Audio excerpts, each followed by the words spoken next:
Welcome to our tutorial on how to add the SFTP To Go add-on to your DigitalOcean project. In this video, we'll show you how to quickly and easily set up a secure and managed SFTP storage solution. Let's get started. First, log into your DigitalOcean account and navigate to the Cloud dashboard. Once you're on the dashboard, find Add-ons under Manage in the sidebar and click it. On the Marketplace Add-ons page, scroll down until you find the SFTP To Go add-on and click on the Add SFTP To Go button. Now, you'll need to pick a plan that suits your requirements. Click on the View in Marketplace link to see the available options. Each plan comes with a certain limit on storage, monthly bandwidth, and number of users, in addition to a variety of features. Once you've chosen the right plan for your needs, type in your company name and select the region where you want your data to reside. To proceed, make sure to check the box to agree to the terms of service. Then, click on the Add SFTP To Go button to provision the add-on and wait a few seconds while the add-on is being provisioned. Great!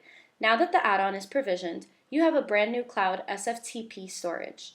Click on View SFTP To Go to access the admin dashboard. In the SFTP To Go admin dashboard, you can easily manage users, set their home directories and permissions, authentication methods, and even IP addresses they're authorized from. You can also set up webhooks to trigger file processing as soon as files are uploaded.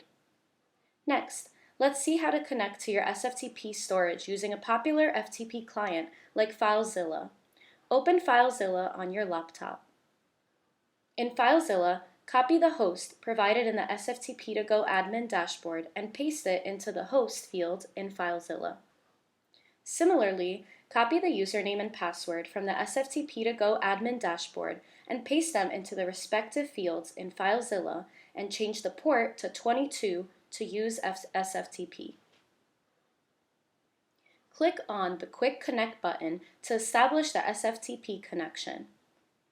Now, let's upload a file to your SFTP storage. In FileZilla, navigate to the local directory where your file is located. Once you've located the file, simply drag and drop it into the remote directory displayed in FileZilla, representing your SFTP storage. FileZilla will initiate the upload process, and you can monitor the progress in the FileZilla transfer queue. And there you have it! The file has been successfully uploaded to your SFTP storage. It's now securely stored and accessible. If you'd like your app on DigitalOcean to interact with your SFTP To Go, the add-on exposes configurations such as the API key and the root credentials so you can easily grab that and use it in your app. Congratulations! You have learned how to add the SFTP To Go add-on to your DigitalOcean project, set up the admin dashboard, and connect to your SFTP storage using FileZilla. Now you can easily manage users, configure webhooks, and securely store and share files with SFTP To Go. Thank you for watching this tutorial. If you have any further questions or need assistance, please don't hesitate to reach out to us. Check out our other tutorials to see what other cool things you can get done with SFTP To Go.